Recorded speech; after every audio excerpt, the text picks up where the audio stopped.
السلام عليكم يا جماعة. أنا معاكم النهاردة بقصة جديدة، بس لازم أحذركم من الأول. القصة اللي هحكيها دي مش بسيطة ومش للضحك ولا للتسلية. دي قصة حقيقية حصلت لواحدة من بناتنا، وفيها درس مهم جدا لكل واحدة فينا. القصة دي عن إزاي الثقة الزيادة ممكن تبقى خطيرة، وإزاي السلطة ممكن تتساء استخدامها، وإزاي الطمع في حاجة واحدة ممكن يخلينا نسيب كل حاجة تانية. عشان كده استنوا للآخر وبعدين احكموا انتوا بنفسكم. يلا نبدأ. اسمي منى، وأنا دلوقتي عندي 32 سنة. القصة دي حصلت من كام سنة لما كان عندي 28، ولسه متجوزة جديد من 2.5 سنين. جوزي اسمه كريم، راجل طيب ومحترم، شغال مهندس في شركة كبيرة، وعايش معايا في شقة صغيرة في مدينة نصر. كنا سعداء الحمد لله، وكان عندنا حلم واحد بس، نبقى أب وأم. كريم كان نفسه يبقى عنده ولد يلعب معاه كورة، وأنا كنت نفسي يبقى عندي بنت ألبسها فساتين حلوة وأعملها ضفاير. كنا بنتكلم عن الموضوع ده طول الوقت، وكنا متفائلين إن ربنا هيرزقنا قريب. بس مرت سنة وسنتين و3 سنين ومفيش حل. في الأول كنا بنقول دي مسألة وقت، ربنا كريم. بس بعد كده الموضوع بدأ يتقل علينا. أهل كريم بدأوا يسألوا إيه الأخبار؟ لسه مفيش حاجة؟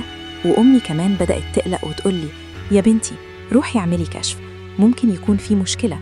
وكل سؤال من دول كان بيحسسني إني ناقصة، إني مش كاملة كست، إني في حاجة غلط فيا. كنت بحس بالضغط بيزيد كل يوم، وكنت ببكي في الليل من غير ما كريم يحس، وادعي ربنا يرزقني. وفي يوم كريم قال لي منى يا حبيبتي، أنا شايف إنك تعبانة من التفكير، تعالي نروح نعمل كشف، نطمن على نفسنا ونشوف إذا كان في حاجة ممكن نعملها. في الأول أنا ترددت، كنت خايفة إن الدكتور يقول لي أنت عندك مشكلة مش هتقدري تخلفي، وخايفة من الفحوصات، وخايفة من الكشف عند دكتور راجل. كريم حس بخوفي وقال لي ما تقلقيش، أنا هكون معاكي ومش هسيبك لوحدك. وفي الآخر وافقت. قلت لنفسي لازم أعرف الحقيقة، ولازم أعمل أي حاجة عشان أبقى أم. بعدها بكام يوم رحنا لعيادة دكتور اسمه دكتور هشام، دكتور نسا وتوليد، عيادته في مدينة نصر، وناس كتير كانوا بينصحوا بيه. كريم سأل صحابه وكلهم قالوا له دكتور هشام ده شاطر، وناس كتير حملت على إيده، روحوا له. وفعلا رحنا. العيادة كانت في عمارة كبيرة، الدور الثالث، وكان فيه لفتة مكتوب عليها دكتور هشام عبد الرحمن، أخصائي نسا وتوليد وعلاج تأخر الإنجاب. دخلنا وكان في صالة انتظار فيها كراسي وفيها ستات تانية قاعدين مستنيين دورهم. كنت بحس بالتوتر، بس كريم كان ماسك إيدي وبيقول لي ما تقلقيش، كله هيبقى تمام. بعد شوية الممرضة نادت عليا منى كريم، ووقفت وكريم وقف معايا، ودخلنا الأوضة كانت كبيرة، فيها مكتب ودولاب وسرير فحص، وكان الدكتور هشام قاعد على المكتب. كان راجل في الخمسينات، شعره أبيض شوية، لابس بلطو أبيض ووشه هادي ومبتسم. قام سلم علينا وقال اتفضلوا اقعدوا. قعدنا على الكراسي اللي قدام المكتب، وهو بدأ يسأل أسئلة عادية. قال لنا ازيكم؟ انتوا متجوزين من امتى؟ قلت له من 3 سنين. قال وليه جيتوا؟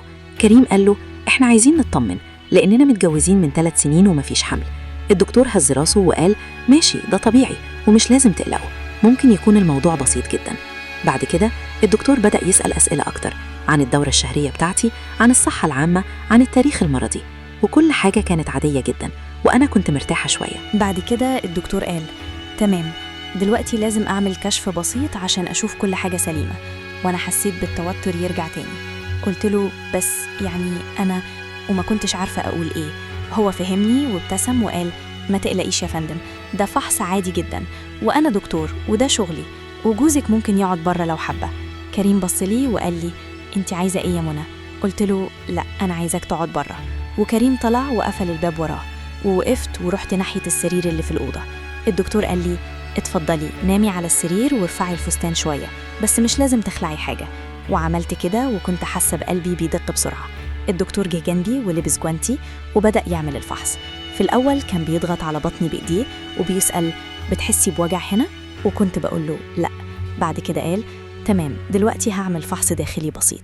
وأنا حسيت بالخوف، بس قلت لنفسي ده دكتور وده شغله ولازم أثق فيه. وفعلا عمل الفحص، وكان بيتكلم طول الوقت بصوت هادي بيقول تمام كويس، مفيش حاجة غريبة. وبعد دقيقتين خلص وقال لي خلاص انتهينا، اتفضلي قومي. قمت من على السرير وظبطت هدومي وقعدت على الكرسي تاني. الدكتور قعد على المكتب ونظف إيديه وبدأ يكتب حاجات في الملف. بعد كده بصلي وقال: الحمد لله، كل حاجة سليمة من ناحيتك، مفيش مشكلة واضحة، بس عشان نتأكد هطلب شوية تحاليل ليكي ولجوزك ونشوف النتيجة ونكمل من هناك. وكتب لنا التحاليل وقال لنا: ارجعوا بعد أسبوع بالنتائج. وخرجنا وكريم كان مستني بره. سألني: إيه الأخبار؟ قلت له: الحمد لله، الدكتور قال كل حاجة كويسة، بس عايزنا نعمل تحاليل. وكريم ابتسم وقال: الحمد لله، يا رب تطلع كويسة. عملنا التحاليل ورجعنا بعد أسبوع ودخلنا على الدكتور تاني. الدكتور فتح الملف وبص على النتائج وقال: تمام، التحاليل كلها سليمة الحمد لله، يعني مفيش مشكلة عضوية واضحة. في الحالة دي ممكن يكون الموضوع ليه علاقة بحاجات تانية زي التوتر أو الضغط النفسي أو حتى طريقة العلاقة الزوجية. وأنا حسيت بالحرج وبصيت للأرض. الدكتور كمل وقال: ما تقلقوش، ده موضوع طبيعي جدا وأنا هنا عشان أساعدكم.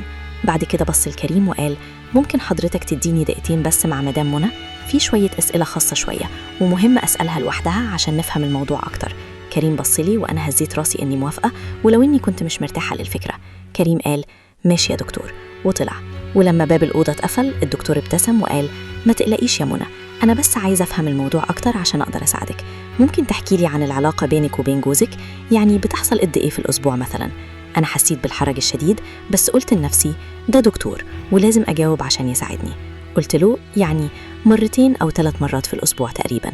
قال: تمام، وإنتي بتحسي بالراحة ولا بتحسي بوجع أو عدم ارتياح؟ قلت له: لا، مفيش وجع، بس يعني مش دايما بحس بحاجة كبيرة. هو قال: قصدك إيه بحاجة كبيرة؟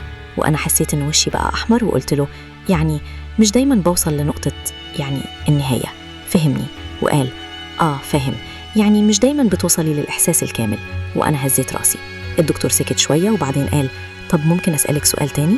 جوزك يعني بيعرف يحسسك إنك مرغوبة؟ بيعرف يدعبك ويخليكي تحسي بالإثارة؟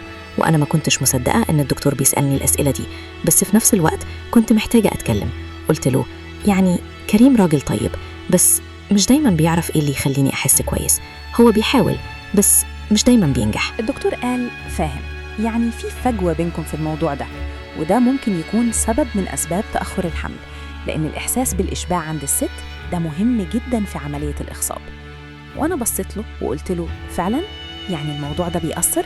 قال لي: أيوة طبعا، الجسم لما بيحس بالإشباع بيفرز هرمونات معينة بتساعد على الحمل، عشان كده مهم جدا إنك تحسي بالرضا الكامل. بعد كده الدكتور وقف من على الكرسي وجه جنبي وقال: ممكن أعمل لك فحص تاني بسيط عشان أتأكد من حاجة معينة؟ وأنا قلت له: ماشي. وقال لي: اتفضلي نامي على السرير تاني. ورحت نمت على السرير. المرة دي الدكتور ما قالش ارفعي الفستان شوية، لا، قال: ممكن تخلعي البنطلون وتغطي نفسك بالغطا اللي على السرير عشان الفحص يكون أدق. وأنا لو إني كنت حاسة إن الموضوع غريب شوية عملت اللي قاله، لأني كنت واثقة إنه دكتور وإنه بيساعدني. خلعت البنطلون وغطيت نفسي ونمت على السرير. الدكتور جه جنبي ولبس جوانتي جديدة ورفع الغطا شوية وبدأ يعمل الفحص، بس المرة دي الفحص كان مختلف. كان بيلمس بطريقة أبطأ وبيضغط في أماكن معينة وبيسأل: بتحسي بحاجة هنا؟ وأنا كنت بقول له: بحس بحاجة خفيفة. وهو كان بيقول: تمام، ده طبيعي. وفجأة لمس مكان معين وأنا حسيت بإحساس غريب، إحساس مش وجع، بس إحساس مش عارفة أوصفه. كان زي لمسة كهرباء خفيفة. جسمي اترعش لثانية وأنا حاولت أخبي ده، بس الدكتور لاحظ. قال: شايف هنا بالظبط، المنطقة دي حساسة جدا، ولما تتلمس بطريقة صح بتدي إحساس قوي. وأنا سكت وما كنتش عارفة أقول إيه. الدكتور كمل الفحص لدقيقة كمان وبعدين وقف وقال: خلاص انتهينا، اتفضلي البسي. وقمت من على السرير ولبست البنطلون بتاعي وأنا حاسة بالارتباك والحرج. رجعت قعدت على الكرسي والدكتور قعد على المكتب تاني وقال: منى، أنا شايف إن المشكلة عندك مش عضوية، المشكلة إنك مش بتوصلي للإشباع الكامل في العلاقة مع جوزك، وده بيأثر على فرص الحمل.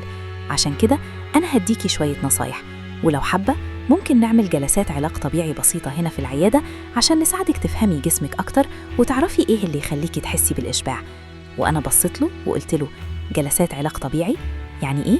قال لي: يعني جلسات بسيطة هنا في العيادة، أنا هعلمك فيها تمارين معينة وهعرفك على جسمك أكتر، وده هيساعدك تفهمي إيه اللي بيحصل لك وإزاي تقدري توصلي للإشباع.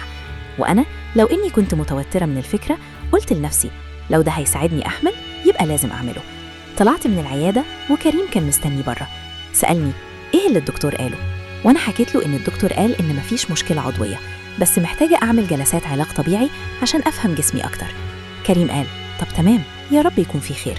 وأنا ما قلتلوش كل التفاصيل لأني كنت حاسة بالحرج وكنت خايفة يفهم غلط. رجعنا البيت وأنا طول الطريق كنت بفكر في اللي حصل في العيادة. كان في جزء مني بيقول لي ده دكتور وده شغله ومفيش حاجة غلط، وفي جزء تاني بيقول لي بس ليه حسيتي بالإحساس ده لما لمسك؟ ده مش طبيعي. بس سكت الصوت ده وقلت لنفسي أنا عايزة أبقى أم، وده اللي مهم. بعدها بأسبوع رجعت العيادة لوحدي عشان أعمل أول جلسة علاج طبيعي. دخلت والدكتور استقبلني بابتسامة وقال أهلا يا منى، اتفضلي.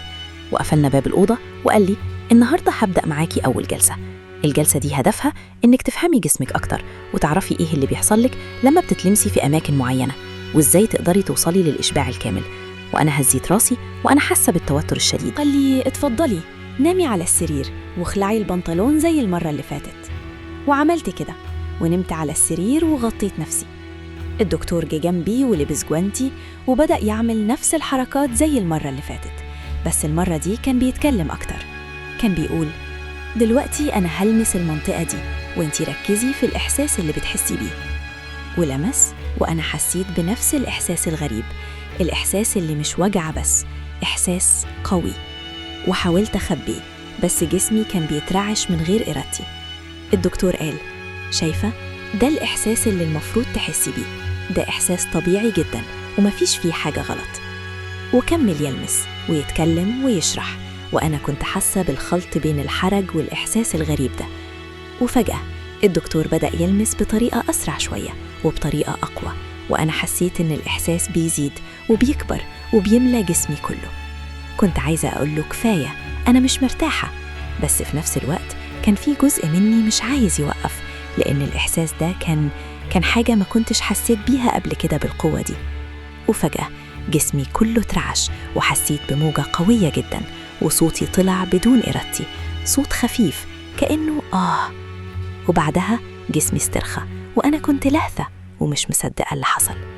الدكتور وقف وشال الجوانتي وابتسم وقال شايفة، ده اللي كنت بتكلم عليه، ده الإشباع الكامل، ده اللي المفروض يحصلك في العلاقة مع جوزك، وده اللي هيساعدك على الحمل. وأنا سكت وما كنتش عارفة أقول إيه. كنت حاسة بالخجل الشديد، وفي نفس الوقت كنت حاسة بإحساس غريب، إحساس ذنب، لأني حسيت بالإحساس ده مع راجل مش جوزي. بس الدكتور كمل وقال ما تقلقيش، ده علاج طبيعي ومفيش فيه حاجة غلط. أنا دكتور وده دوري إني أساعدك. ولبست هدومي وطلعت من العيادة وأنا حاسة بالارتباك الشديد. رجعت البيت ودخلت أوضتي وقعدت على السرير بكيت لأني حسيت إني عملت حاجة غلط، حاجة حرام، حاجة ما كانش المفروض تحصل. بس في نفس الوقت كان في صوت جوايا بيقول لي ده علاج، ده عشان تحملي، ده عشان حلمك إنك تبقي أم. وحاولت أقنع نفسي إن اللي حصل ده كان ضروري، إن ده جزء من العلاج. وفي الليل لما كريم رجع حضنته وبكيت على كتفه ومن غير ما أقول له ليه. هو حس إني تعبانة وقال لي مالك يا منى، في حاجة غلط؟ قلت له لا، أنا بس تعبانة شوية من التفكير، بس هكون كويسة. وهو حضني وقال لي ما تقلقيش يا حبيبتي، ربنا هيرزقنا وكل حاجة هتبقى كويسة. بس المشكلة إني بدأت أقارن. كل ما كريم يقرب مني، كل ما نبقى في العلاقة الزوجية، كنت بفتكر الإحساس اللي حسيت بيه في العيادة. كنت بقارن بين لمسة كريم ولمسة الدكتور، وكنت بلاقي إن الدكتور كان عارف أكتر، كان عارف إزاي يخليني أحس. وده كان بيخليني أحس بالذنب أكتر، لأني كنت حاسة إني بخون كريم بس بأفكاري.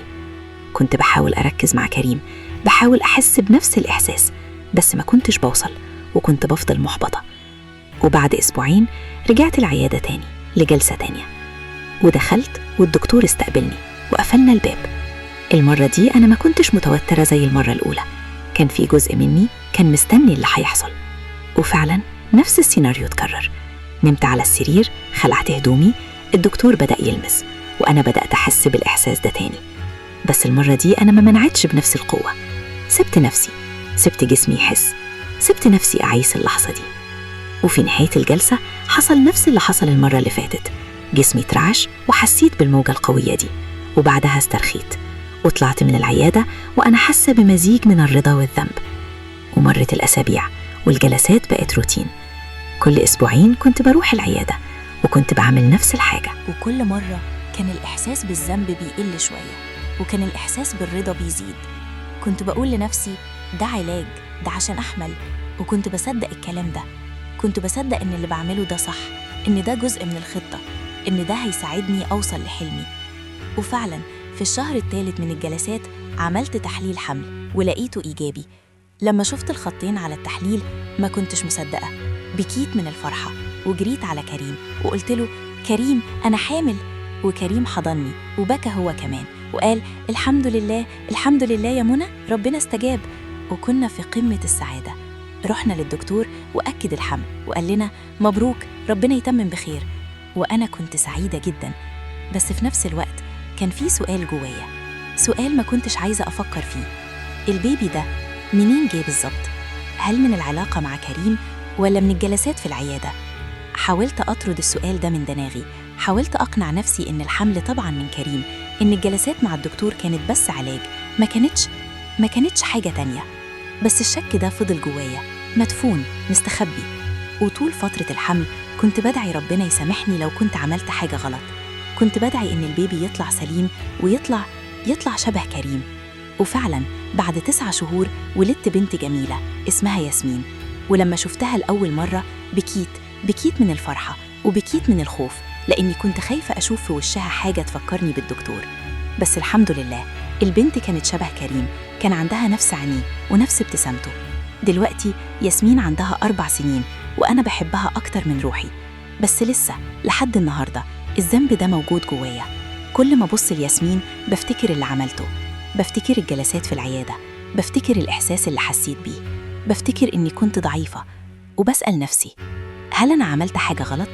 هل أنا خنت كريم؟ ولا أنا كنت بس بحاول أحمل وكنت واثقة في الدكتور؟ مش عارفة الإجابة. كل اللي أعرفه إن الحياة مش أبيض وأسود، إن في مناطق رمادية، وإن الواحد ممكن يعمل حاجات وهو مش عارف إذا كانت صح ولا غلط. والرسالة اللي عايزة أوصلها لكل واحدة بتسمعني دلوقتي، لو أنت محتاجة علاج، لو أنت بتدوري على مساعدة، ما تثقيش عامياً في أي حد حتى لو كان دكتور. اسألي، استفسري، خدي رأي تاني، وخلي دايماً حد معاكي. وما تسيبيش نفسك للضعف، لأن الضعف ده ممكن يودينا لأماكن ما كناش نتخيل إننا نوصلها. وفي النهاية الحياة مليانة اختبارات، واختياراتنا هي اللي بتحدد مين إحنا. وأنا دلوقتي عايزة أسمع رأيكم. هل أنا كنت ضحية لدكتور استغل ضعفي ورغبتي إني أبقى أم؟ ولا أنا كنت شريكة في اللي حصل لأني سبت نفسي ورجعت الجلسات مرة تلو التانية؟ هل الذنب ده ذنبي لوحدي ولا في ناس تانية مسؤولة؟ اكتبوا رأيكم في التعليقات، لأني فعلا محتاجة أعرف. وياريت تشاركوا الفيديو ده مع أي حد تعرفوه ممكن يكون في موقف شبيه. وما تنسوش تعملوا سبسكرايب للقناة عشان يوصلكم كل القصص الجديدة. وشكرا إنكم سمعتوني.